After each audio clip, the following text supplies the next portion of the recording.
from Mr. Morton's Barmy Book of Bonkers Bits. Hello there.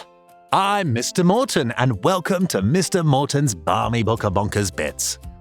Say, have you ever heard the story about Mum's marathon? No? Well, you see, the problem with Mum was that she couldn't run past anything that needed fixing.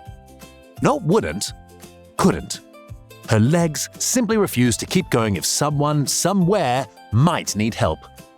But you see, she'd signed up for this marathon in January, bought the shoes in February, and by March had managed to actually run a grand total of 43 consecutive steps.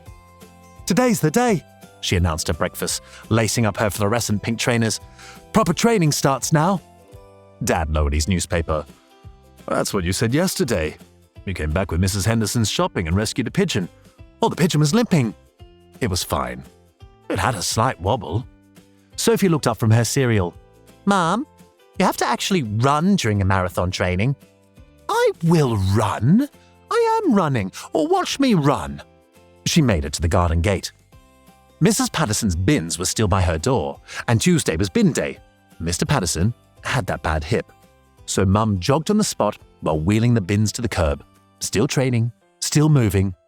Still counts, doesn't it?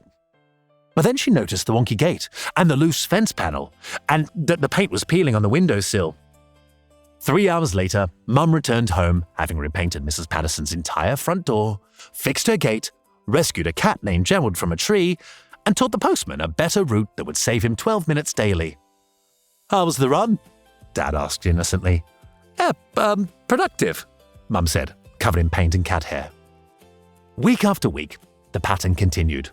On Monday, she helped Mr. Goggins catch his escaped budgie, the budgie that didn't want to be caught, and no one asked Mum to help, but she helped anyway. On Wednesday, she carried 7 bags of compost for the community garden, while wearing her running gear, and while supposedly running and training.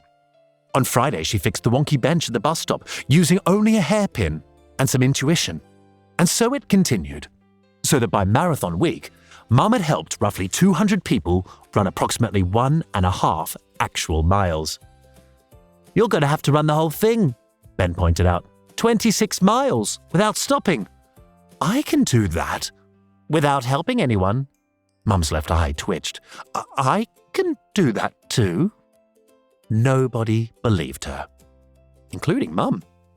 The marathon morning arrived grey and drizzly, and 500 runners lined up doing professional stretches and looking very focused. Mum lined up as well, but she was doing mental calculations about whether she'd left enough cat food out and if Dad would remember Sophie had ballet. Bang! The race began. 500 runners surged forward like a determined tide. Mum made it in 9 seconds. "Gawk! My chickens! Help! Somebody help!" Mrs. Dotteridge stood at the corner of Pembridge Street and watching in horror as 11 chickens staged what could only be described as a poultry revolution. They'd pecked through their fence and were spreading across the marathon route like feathery chaos. Every other runner just dodged around them and hopped and jumped, but Mum's legs made the executive decision to veer left. How do they escape? Does it matter? They're heading for the main road. And so for the next 20 minutes, Mum became a one-woman chicken wrangling service. She cornered them with the bins and lured them in with bits of her energy bar. She made soothing chicken noises that actually worked, despite making her seem a little crazy. She caught 8 of the chickens and returned them to the garden, fixed the fence with a hair tie and someone's discarded race number. 2 of the chickens refused to leave. "Fine," Mum said to the Rhode Island Red, now sitting on her head like a living hat. "You're coming with me. I've got a race to run." And the other chicken settled under her arm like a feathery handbag and immediately fell asleep. At the 3rd mile, she helped an old man with his shopping. Didn't ask if he needed help, he just looked like he might. And she carried his bags 2 streets over while jogging on the spot to maintain the illusion of running. By mile 5, the chicken on her head had got comfortable and started nesting, actually nesting in her hair while she was running. By mile 7, the sleeping chicken woke up and laid an egg. Mid-run. Mum caught it one-handed as it was about to drop, without breaking stride. "That's actually quite impressive," said a passing runner. Thanks. Want an egg?" I'm good." Mile 10 was where everyone went magnificently wrong. Gerald was up another tree, because Gerald was always up a tree. And this time he'd brought friends. 4 cats sat in the branches like a feline committee meeting. And below the tree, an escaped goose from the park was terrorizing runner number 146, who was doing circuits around the lamppost trying to avoid it. Mrs. Morrison's washing had blown off the line and was now decorating the marathon route like the world's most boring bunting. A toddler's balloon was escaping towards the main road, and somehow, Mr. Thompson's garden gnomes had fallen over and created a ceramic obstacle course. Mum didn't think. Her body just acted. She jumped for the balloon while shouting at Gerald about backwards climbing techniques. She grabbed washing with her teeth while herding the goose with her knees. She kicked the gnomes out of the other runners' paths, while the chicken on her head squawked directions nobody really understood. The goose, impressed by her authoritative knee-herding, immediately adopted her as leader and followed her around. And Gerald, startled by her shouting, fell out of the tree. Mum caught him with her balloon-catching arm, and he draped herself over her shoulders like a grumpy scarf. The other cats followed Gerald down, apparently trusting his judgment, despite it being terrible. "I'm still running!" Mum shouted, though she was now moving at roughly the speed of an enthusiastic walk, covered in cats, chickens, carrying washing, and being followed by a goose that honked at anyone who came too close. By mile 15, word had spread. People were lining the route just to see her. "Is that the helpful lady?" "That's her, with her chickens." "Is that a goose? Why is she carrying washing?" "Because it needed carrying," Mum shouted back, adding a lost dog to her collection. The dog had been perfectly fine, but looked like it might potentially, maybe, need help. By mile 20, she had acquired 2 more cats, a rabbit that had appeared from nowhere, and was somehow delivering a package that a postman had dropped. By mile 23, the chicken had laid another egg. The goose was now her official bodyguard, honking at anyone that got too close, and Gerald was asleep and drooling on her shoulder.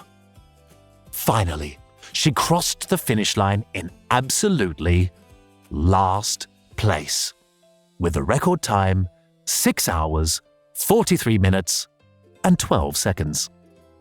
The officials didn't really know what to do. I mean, she'd completed the marathon, yes, technically, but while helping approximately 73 people, rescuing 19 animals, and delivering 2 eggs, 3 packages, and someone's forgotten lunch. So they got together in a circle and had a little chat. And they made her a medal from a jam jar lid and a ribbon from the first aid tent. And they called it the Most Helpful Runner Award. Because what else could they really call it?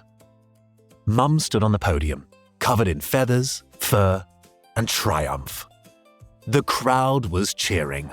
The goose was honking. And the chicken even laid a 3rd egg.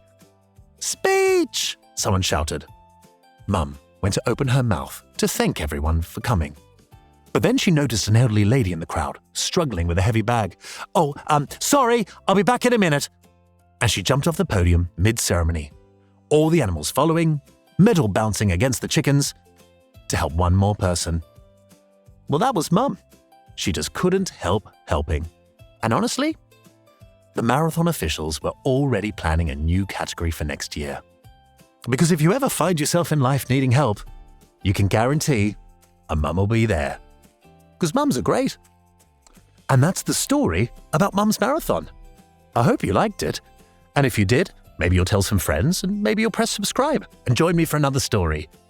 I've been Mr. Morton, and you've been listening. Bye!